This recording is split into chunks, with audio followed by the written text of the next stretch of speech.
Donald Trump es el nuevo presidente de Estados Unidos. ¿Esto qué quiere decir para el futuro de Cuba?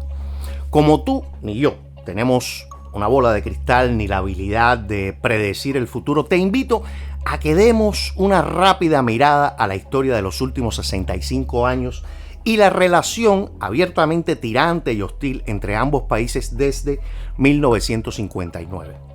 A ver qué podemos descubrir. ErnestoMiami.com.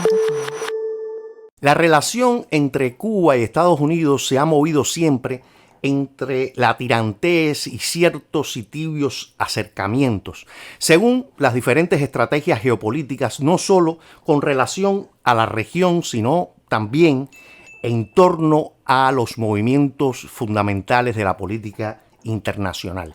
Esta política de estira y encoge ha sido marcada por el contexto de la Guerra Fría, la influencia de la Unión Soviética, la creciente comunidad cubana en Estados Unidos y otros muchos factores, cada uno desempeñando un papel crucial en la formulación de estrategias y políticas por ambos países. Me gustaría, en este momento, hacer un corto recorrido de esta historia a partir de las diferentes políticas de los presidentes norteamericanos hacia un régimen que, aunque pequeño, estaba muy bien ubicado estratégicamente para beneplácito de los enemigos de Estados Unidos. No podemos olvidar que, aunque hagamos hincapié en la política hacia Cuba y la relación entre los dos países, las diferentes administraciones norteamericanas estaban sometidas a sus propios problemas domésticos e internacionales. Intentemos hacer un recuento más allá de lo que me parezca acertado o no de esas políticas. No intentaré hacer un recuento crítico, sino dar unas pinceladas históricas.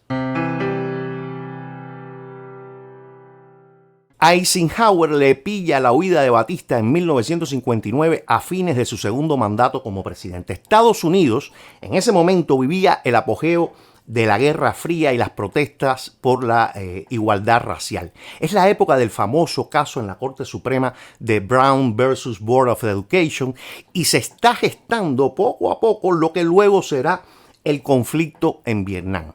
Aunque Eisenhower había iniciado su mandato antes de la Revolución Cubana, observó de cerca los cambios que Fidel Castro llevó a cabo en la isla después de 1959.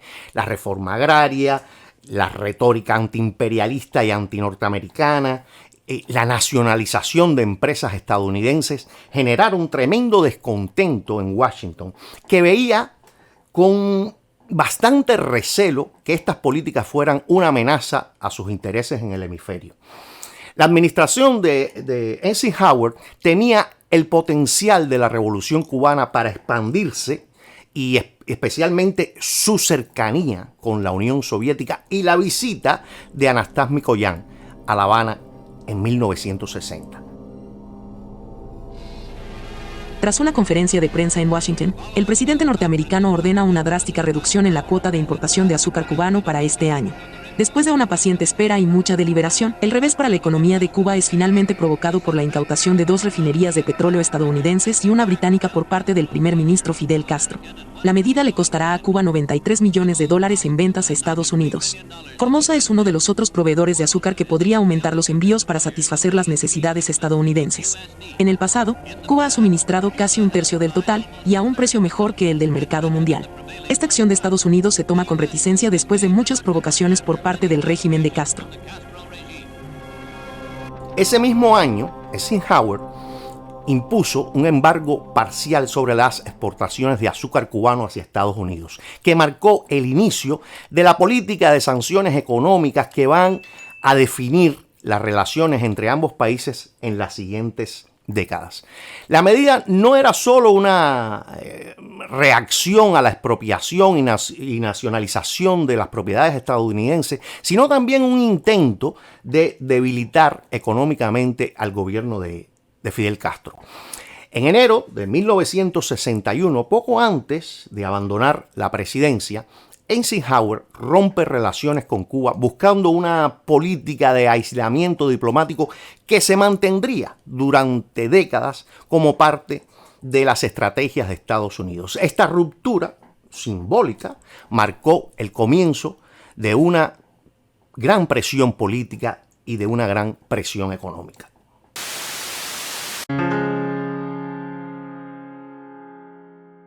La administración de Kennedy heredó una relación bastante candente con Cuba y tomó medidas aún más frontales para intentar derrocar a Castro. Uno de los eventos más emblemáticos y desastrosos fue la invasión de Bahía de Cochinos en abril de 1961. Este intento militar impulsado por la CIA y respaldado por Kennedy resultó en una derrota lamentable que fortaleció la posición de Castro en la isla y consolidó su alianza con la Unión Soviética. Además, políticamente hizo que Castro se saliera del closet comunista y declarara abiertamente la condición socialista de la revolución. No voy a adentrarme ahora mismo en el caso de Bahía de Cochinos, pero sí voy a acotar que este es un plan que hereda Kennedy de la administración anterior y que no supo llevarlo a cabo tal cual como estaba planeado. Al final, traicionando el plan desde el mismo comienzo, con cambios que tenían más que ver con sus intereses políticos, los de Kennedy, que con intereses militares. Y es por esto, entre muchísimos aspectos, que fracasa. Pero ese es tema de otro video. Lo cierto es que la invasión armada reforzó el discurso de Castro sobre la amenaza imperialista de Estados Unidos y le dio un sentido nacionalista y patriótico al discurso castrista, poniendo en bandeja de plata muchísimas de las herramientas retóricas que van a sustentar la narrativa oficial cubana hasta el día de hoy. Un año después, ya para 1962, las tensiones alcanzaron su punto más candente con la crisis de los misiles. La instalación de misiles nucleares soviéticos en Cuba a solo 90 millas de las costas estadounidenses provocó una crisis diplomática sin precedentes que llevó al mundo al borde de una guerra nuclear. Tras intensas negociaciones, Kennedy y el líder soviético Nikita Khrushchev llegaron a un acuerdo mitad público, mitad secreto, donde ambas partes dejaron fuera a sus aliados y negociaron retirar los misiles a cambio de la promesa de Estados Unidos de no invadir Cuba y de retirar misiles estadounidenses de Turquía. Esta crisis fue un punto de inflexión, pues reafirmó la voluntad de Estados Unidos de contener la influencia soviética en el hemisferio occidental. Estamos en el momento álgido de la Guerra Fría entre dos mundos posibles, el mundo liberal y democrático y el mundo socialista soviético. La respuesta de Kennedy fue endurecer aún más el embargo, implementando una prohibición total del comercio entre Estados Unidos y Cuba. Esta medida, que incluía además todas las importaciones y exportaciones, se convirtió esta medida en la base de la política de las sanciones económicas contra Fidel Castro. Tenemos que recordar que durante todo el mandato de Kennedy y luego de su muerte, los cubanos estaban luchando con las armas en varias zonas de Cuba, principalmente en la zona montañosa del Escambray.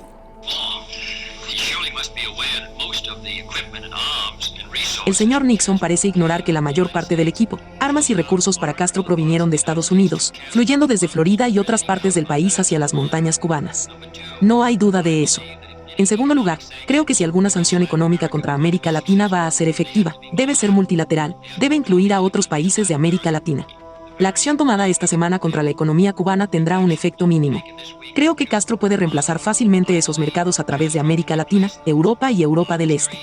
Si Estados Unidos tuviera una mayor influencia y prestigio en América Latina, podría persuadir a esos países, como hizo Franklin Roosevelt en 1940, de unirse a un aislamiento económico contra Castro. Esa es la única forma de ejercer presión económica real sobre el régimen de Castro, y también contar con la cooperación de los países de Europa Occidental, Canadá, Japón y otros. Castro es solo el comienzo de nuestras dificultades en América Latina. La gran lucha será evitar que la influencia de Castro se extienda a otros países como México, Panamá, Brasil, Bolivia y Colombia. Debemos establecer vínculos más estrechos con estos países y asociarnos con sus aspiraciones de una vida mejor para evitar que la influencia de Castro se propague en toda América Latina. Hoy, su influencia es lo suficientemente fuerte como para evitar que los otros países de América Latina se unan a nosotros en un aislamiento económico. Y esto se debe en gran parte a que esta administración ha ignorado a América Latina. Señor Nixon, usted mismo dijo hace un mes que si hubiéramos proporcionado la ayuda económica necesaria hace 5 años, tal vez nunca habríamos tenido a Castro. ¿Por qué no lo hicimos?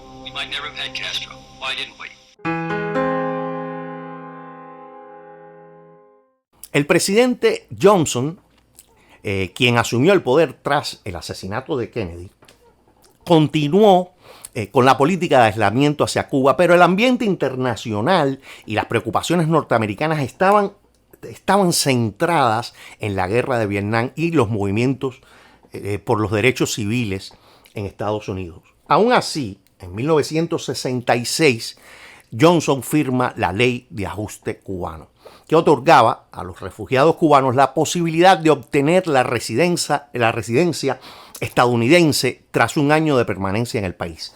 Esta ley fue el primer paso en la política de lo que se convertirá en el tiempo en la política de Clinton de pies secos, pies mojados. Además de ofrecer asilo a los cubanos, la ley también tenía un propósito político, que era demostrar que Estados Unidos era un refugio para quienes escapaban de regímenes opresivos y tiránicos.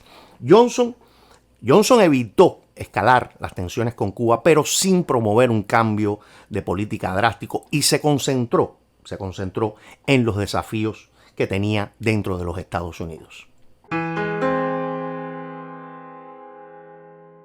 Richard Nixon adoptó una postura de neutralidad hostil hacia Cuba. Nixon estaba más enfocado en la política internacional, particularmente en la Guerra Fría, donde su enfoque fue acercarse a China y lograr la distensión con la Unión Soviética. Cuba en este contexto ocupaba un papel secundario. Sin embargo, Nixon permitió que continuara la Operación Mangosta, una serie de esfuerzos encubiertos para desestabilizar el régimen cubano que había iniciado esta operación en épocas de Kennedy.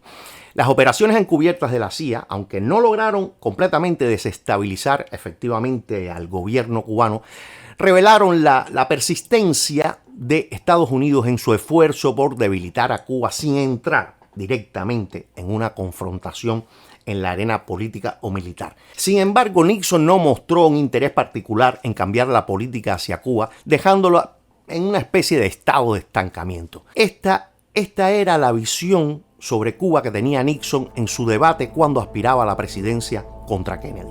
Nuestras políticas son muy diferentes. Creo que las recomendaciones del senador Kennedy sobre cómo manejar el régimen de Castro son probablemente las más peligrosas e irresponsables que ha hecho durante esta campaña. En efecto, el senador Kennedy propone que el gobierno de Estados Unidos debería ayudar a los exiliados y a aquellos dentro de Cuba que se oponen al régimen de Castro, siempre y cuando no sean pro-batista. Veamos lo que esto significa. Tenemos 5 tratados con América Latina, incluido el que estableció la Organización de Estados Americanos en Bogotá en 1948, en los que hemos acordado no intervenir en los asuntos internos de ningún otro país americano, y ellos también han acordado lo mismo.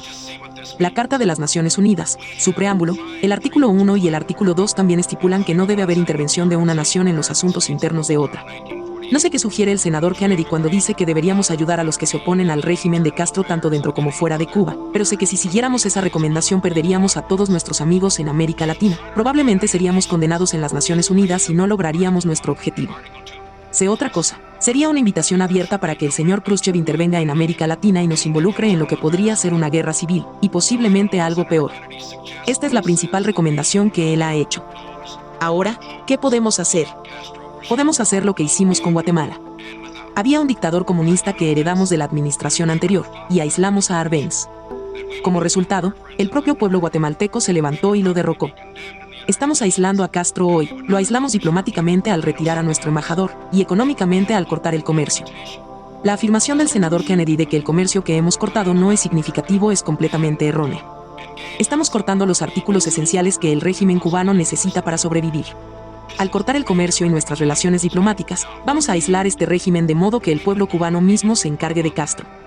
pero si hiciéramos lo que sugiere el senador Kennedy, obtendríamos resultados que estoy seguro de que él no desearía y que ciertamente el pueblo estadounidense no querría.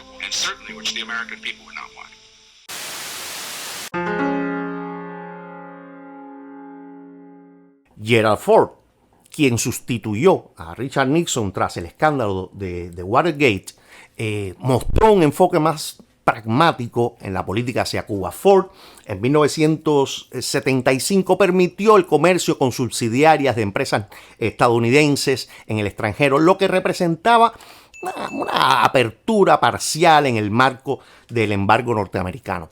Este cambio, aunque fue solo un guiño, permitió a Cuba acceder a ciertos productos que estaban fuera de su alcance debido a las sanciones económicas. Además, Gerald Ford autorizó diálogos preliminares sobre asuntos migratorios con la tiranía cubana. Un primer intento de normalización que reflejaba un enfoque menos ideológico y mucho más orientado hacia los intereses mutuos. Aunque estos diálogos no produjeron resultados significativos, fueron un empujón hacia los esfuerzos de acercamiento que vendrían en las siguientes administraciones.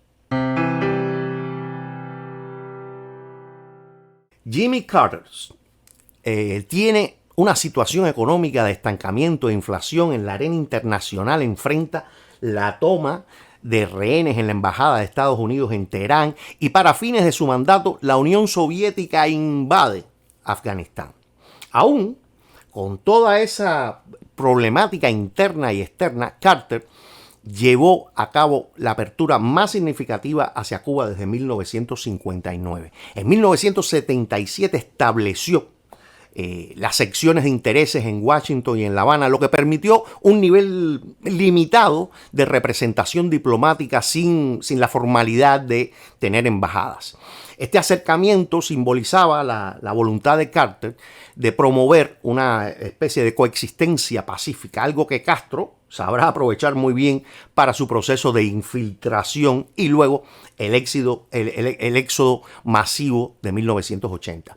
Carter también permitió que ciudadanos estadounidenses visitaran Cuba con fines humanitarios y de investigación, flexibilizando el aislamiento que había caracterizado a las administraciones anteriores. Eso sí, el embargo comercial se mantuvo y la apertura fue limitada a intercambios no comerciales. Hacia el final de su presidencia, Carter enfrentó el éxodo masivo del Mariel en 1980, cuando decenas de miles de cubanos, algunos de ellos exconvictos, que Castro, con sus habilidades delincuentiles, vació muchas de las cárceles y montó en las pequeñas embarcaciones que partían desde las costas norteamericanas para buscar a sus familiares en Cuba. Este evento, que fue un evento tenso, demostró la complejidad de la relación y los límites de la diplomacia, ya que el éxodo afectó negativamente la percepción pública sobre la política de apertura hacia Cuba.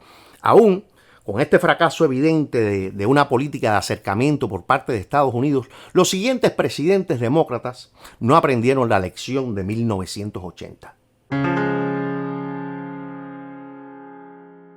Ronald Reagan, uno de los presidentes más firmes en su oposición al comunismo, adoptó una postura enérgica hacia el dictador cubano. Su administración endureció las políticas hacia Cuba, revirtiendo las limitadas aperturas realizadas por Jimmy Carter y restaurando muchas de las restricciones anteriores.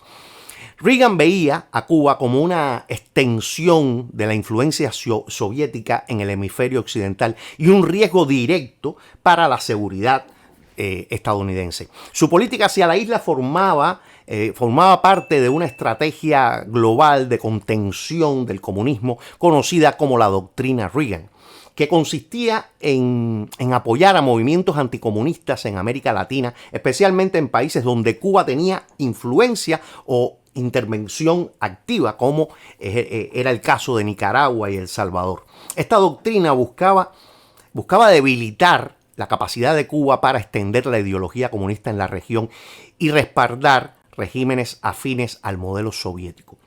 Reagan desarrolla la iniciativa de defensa estratégica al mismo tiempo que se enfrenta a los problemas de la violencia y la droga en Estados Unidos y al escándalo de Irán-Contras.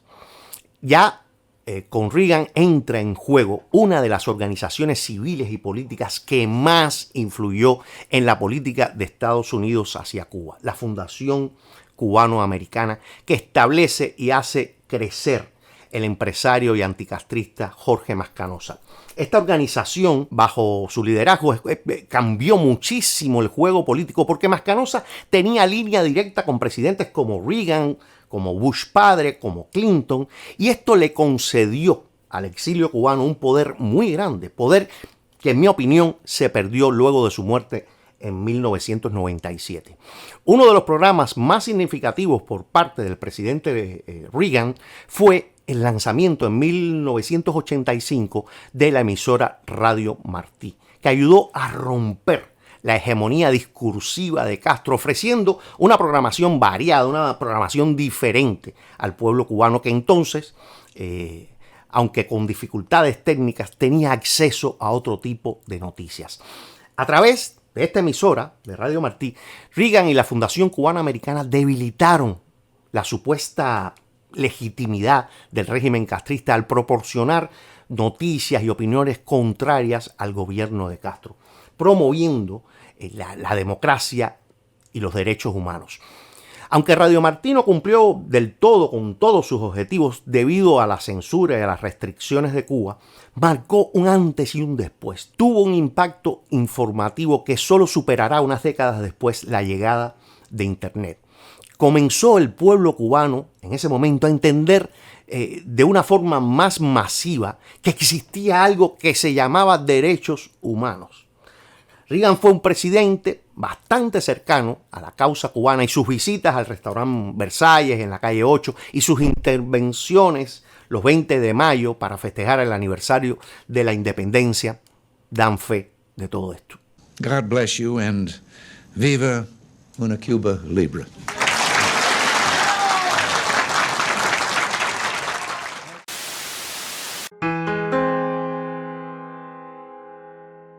Al asumir la presidencia, George Bush, el padre, continuó con la política de presión de Reagan hacia Cuba, manteniendo el embargo, incluso endureciéndolo mediante la ley Torricelli en 1992, bajo la presión de la comunidad cubana y la Fundación Cubano-Americana. Esta ley, también conocida como la Ley de la Democracia Cubana, prohibió a las subsidiarias de empresas estadounidenses en el extranjero comerciar con Cuba, con el fin de restringir aún más los ingresos económicos del castrismo.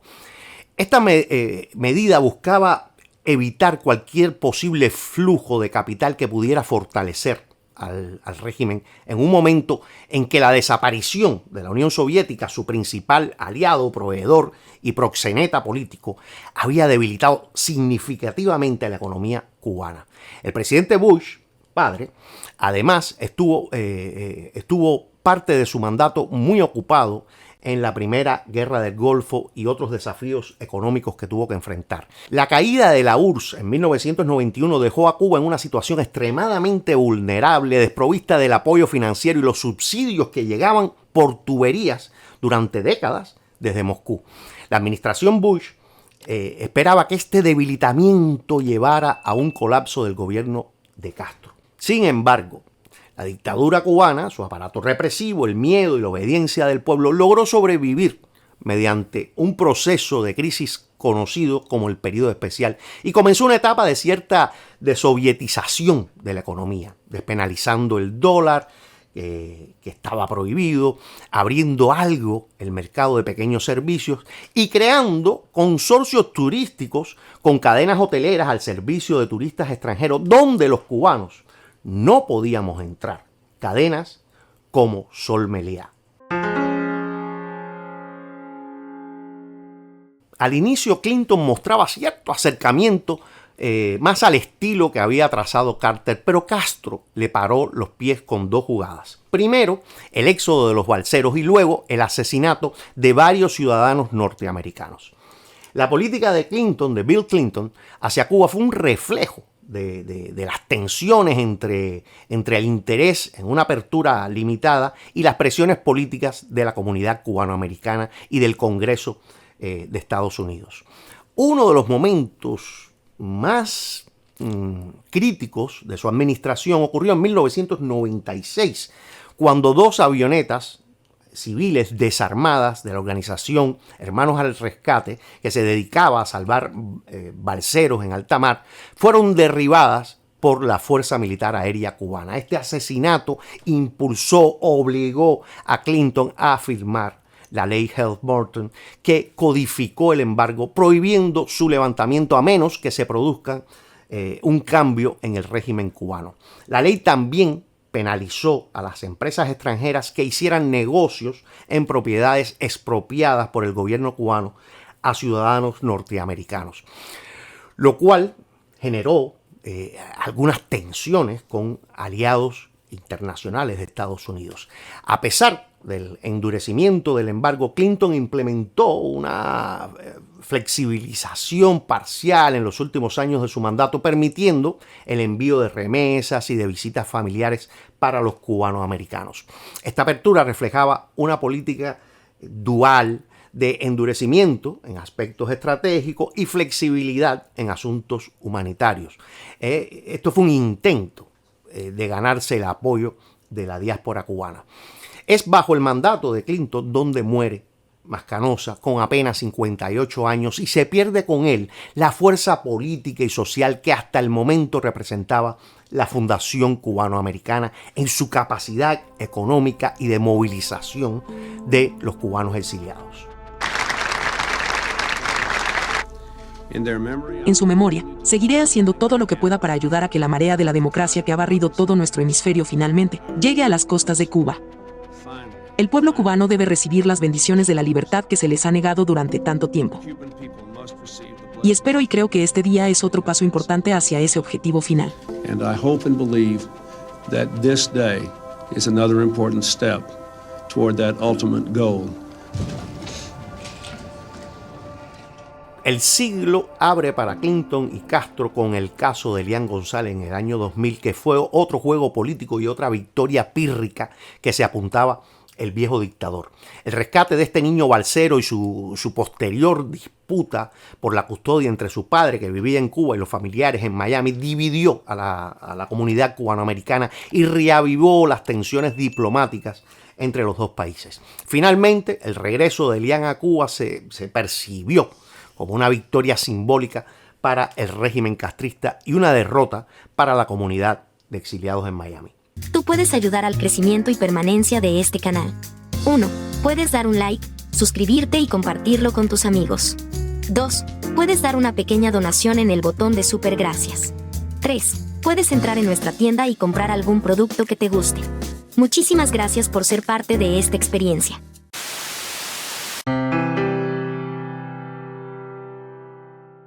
George W. Bush endureció aún más la política hacia Cuba, restringiendo las remesas y limitando los viajes familiares. Bajo su mandato se estableció una comisión para la ayuda a una Cuba libre, un organismo que diseñaba estrategias para promover un cambio de régimen en la isla. Esta comisión reflejaba el compromiso de la administración Bush con una política de línea dura que buscaba asfixiar económicamente al régimen cubano y fomentar una transición democrática. W. Bush se enfrentó a problemas muy gordos dentro de su país, como los atentados del 11 de septiembre, las consecuentes invasiones a Afganistán e Irak, y al final de su mandato la gran crisis y recesión del 2008. Aún con todo esto en su agenda, W. Bush también mantuvo la política de pies secos y pies mojados que había implementado Bill Clinton durante la crisis de los balseros, en la cual los cubanos que lograban pisar suelo estadounidense podían quedarse en el país, mientras que aquellos interceptados en el mar serían devueltos a Cuba. Esta política migratoria se convirtió en una vía de escape para quienes intentaban huir de la dictadura, aunque generaba también fricciones diplomáticas con el gobierno cubano. Además, W. Bush era presidente cuando Fidel Castro cae enfermo y finalmente tiene que pasar temporalmente el mandato dictatorial a su hermano Raúl. A few weeks ago, reports of the supposed retirement of Cuba's dictator. Hace unas semanas, los informes sobre la supuesta retirada del dictador Fidel Castro de Cuba llevaron inicialmente a muchos a creer que finalmente había llegado el momento de que Estados Unidos cambiara su política hacia Cuba y mejorara sus relaciones con el régimen. Ese sentimiento está completamente equivocado. Para mejorar las relaciones, lo que debe cambiar no es Estados Unidos, lo que debe cambiar es Cuba. El gobierno cubano debe iniciar un proceso de cambio democrático y pacífico.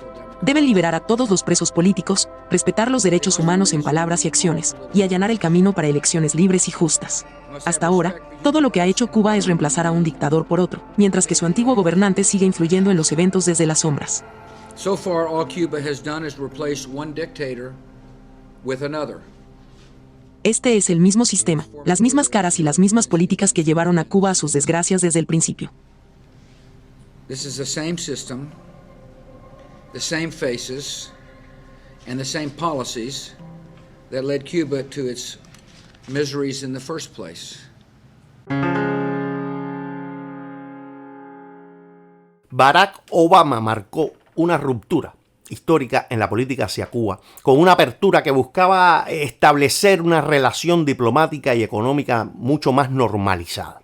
En el 2014, Obama y Raúl Castro anunciaron el restablecimiento de relaciones diplomáticas, lo cual llevó a la reapertura de embajadas en ambos países en el 2015. Obama visitó La Habana en el 2016, siendo el primer presidente estadounidense en hacerlo desde 1928, cuando Calvin Coolidge fue recibido en Cuba por el general Machado. La visita de Obama fue más que un gesto simbólico de acercamiento, como lo han tratado de vender. Fue la conclusión de un viejo plan del Partido Demócrata y de algunos cubanoamericanos a quienes en el pasado le llamaban los dialogueros, que sostenían la tesis que había que promover el cambio mediante el diálogo y la integración en lugar de mantener una política de aislamiento. Durante su mandato, Obama también facilitó el envío de remesas, autorizó vuelos comerciales y fomentó el comercio y el intercambio cultural entre ambos países. Creo que podemos hacer más para apoyar al pueblo cubano y promover nuestros valores a través del compromiso. Después de todo, estos 50 años han demostrado que el aislamiento no ha funcionado. Es hora de un nuevo enfoque. La visita de Obama fue criticada por el propio Fidel Castro, que estaba a unos meses de morir, y durante la visita del mandatario norteamericano escribió en el periódico Granma un artículo llamado Hermano Obama, que decía, y cito: advierto además que somos capaces de producir los alimentos y las riquezas materiales que necesitamos con el esfuerzo y la inteligencia de nuestro pueblo. No necesitamos que el imperio nos regale nada. Este señor, que nunca produjo ni un boniato, que se pasó toda su existencia jineteando a quien podía, al imperio soviético o a Venezuela, y nunca, como buen delincuente, dejó de rascar regalías donde podía, dice que Cuba no necesitaba que nadie le regale nada.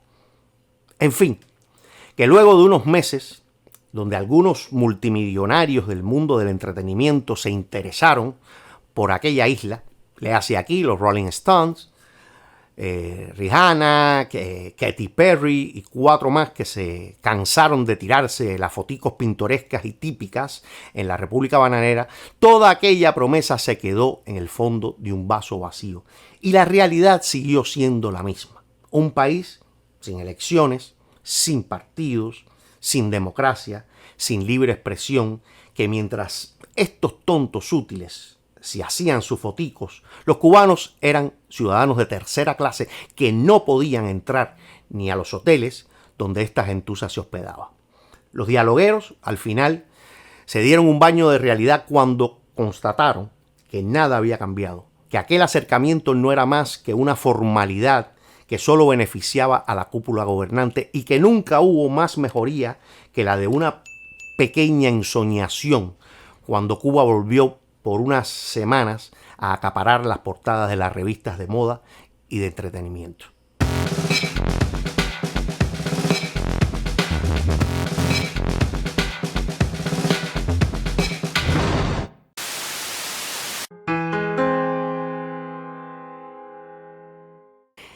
Entrando Donald Trump a la Casa Blanca, revirtió muchas de las políticas de apertura de Obama, endureciendo de nuevo las sanciones y las restricciones a las remesas y los viajes.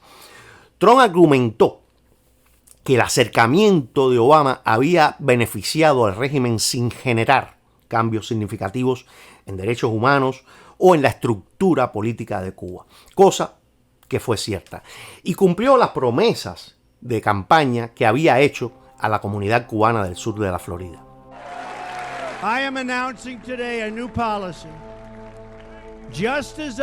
Hoy anuncio una nueva política, tal como prometí durante la campaña, y en un momento firmaré ese contrato en esa mesa.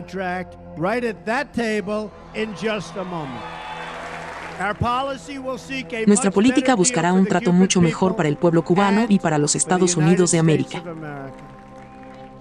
No queremos que los dólares estadounidenses respalden un monopolio militar que explota y abusa de los ciudadanos cubanos. En el 2021, incluso con la presión que sufría el mundo bajo el COVID, la administración de Trump volvió a incorporar a Cuba en la lista de países patrocinadores del terrorismo, lo cual aumentó la presión económica y limitó aún más el comercio y las relaciones internacionales de Cuba. Además, Trump prohibió transacciones con entidades cubanas controladas por el ejército, afectando sectores claves para ellos, para los que están en la cúpula dentro de la economía cubana, como el turismo y la inversión extranjera. Esta política de máxima presión buscaba debilitar al régimen cubano. La actual administración de Joe Biden ha adoptado una postura cautelosa y moderada hacia Cuba, enfocándose en una apertura limitada que ha permitido el envío de remesas y los vuelos familiares sin llegar a un acercamiento total como el del presidente Obama. Aunque Biden prometió revertir algunas de las políticas de Trump, realmente ha mantenido casi todas ellas y casi todas estas sanciones. A principios de este mes, los cubanos salieron a las calles en una histórica demostración de la voluntad del pueblo de Cuba. El régimen respondió con violencia y represión, detenciones masivas, juicios simulados y la desaparición de personas que han hablado en contra. Los familiares, me dicen, no tienen idea de dónde están sus familiares de vuelta en Cuba. Y es una violación descarada de los derechos del pueblo cubano. Los cubanoamericanos están sufriendo. Sufren porque sus seres queridos están sufriendo. Y, francamente, es intolerable. Así que quiero que los cubanoamericanos sepan que todos los que estamos aquí alrededor de esta mesa, incluyéndome a mí, vemos su dolor, escuchamos sus voces y escuchamos los gritos de libertad que provienen de la isla.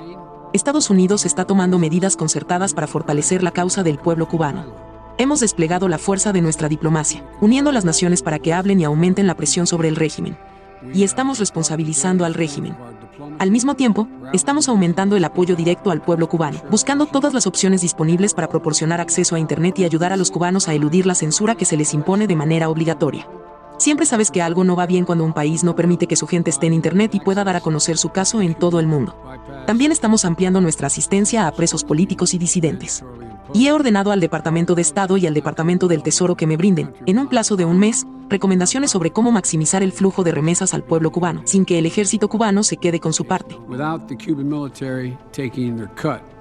Tras las protestas de julio del 2021 en Cuba, la administración Biden condenó al régimen y ofreció su apoyo a los manifestantes, destacando la importancia de la libertad de expresión y del respeto a los derechos humanos. Esta postura refleja una política de espera, en la que Biden se muestra dispuesto a actuar, pero evita comprometerse con un acercamiento mientras no haya cambios significativos en la situación política y social de la isla.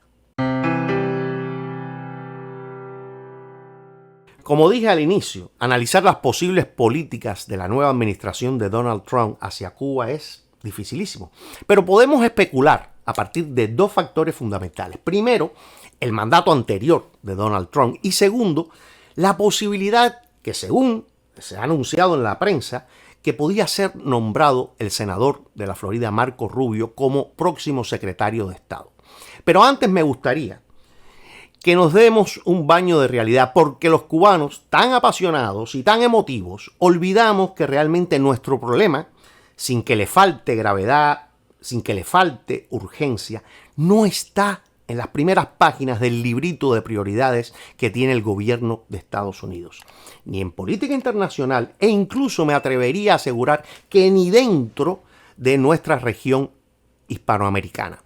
Donald Trump tiene varios asuntos internacionales que son más fieros que un toro de lidia. Por un lado, intentar negociar una paz entre Ucrania y Rusia, el problema en Israel y toda la zona del Medio Oriente, Irán, etc. Tiene la influencia rusa y China y el tema de los BRICS.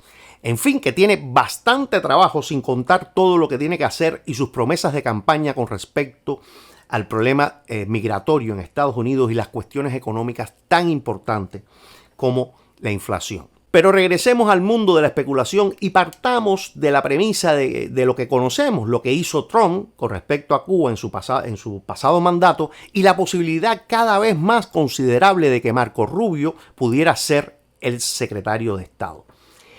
Es casi seguro que el enfoque hacia Cuba será regresar a una línea dura de sanciones económicas y posiblemente de aislamiento diplomático. El embargo económico, aunque es una ley, siempre ha tenido más hueco que un queso suizo y quizás se busque tapar esos huecos y meterle más presión económica al gobierno cubano.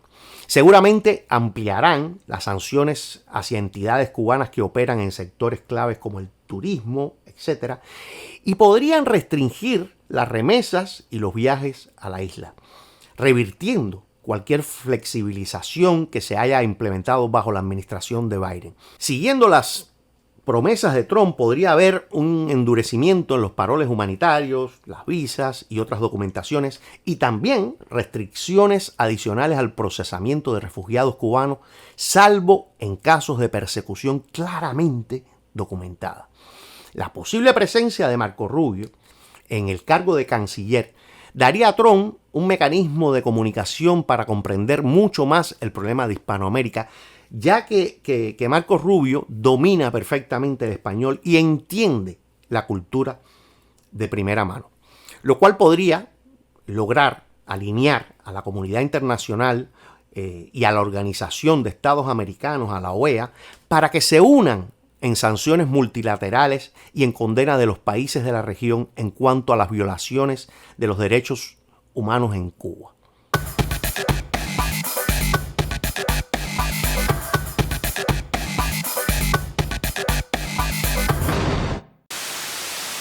Otro punto importante es la influencia de Rusia y China en Hispanoamérica y en Cuba, el peligro en áreas estratégicas como las comunicaciones y la seguridad nacional de los Estados Unidos. Ahí podría también la diplomacia norteamericana influir y presionar a diferentes compañías para evitar que inviertan en estos sectores estratégicos para la seguridad nacional. Por otro lado, tenemos la nueva amistad entre Trump y Elon Musk, que podría beneficiar cualquier apertura de las comunicaciones e Internet hacia Cuba a través de la tecnología de Starlink. En fin, que no sabemos a ciencia cierta cuál será la política de la nueva administración de Trump hacia Cuba, pero creo que podemos hacer una aproximación.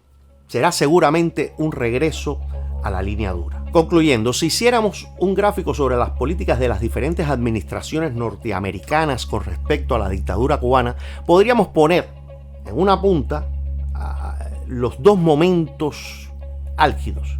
Por un lado, a Kennedy con Bahía de Cochinos, el bloqueo naval consecuencia de la crisis de los misiles, y en la otra esquina, en la esquina opuesta, a Obama con su apertura de embajada y la primera visita a Cuba de un presidente luego de 1959. Y establecidos estos dos parámetros, podríamos ubicar más o menos en qué posición se movieron las diferentes administraciones y los diferentes presidentes de Estados Unidos.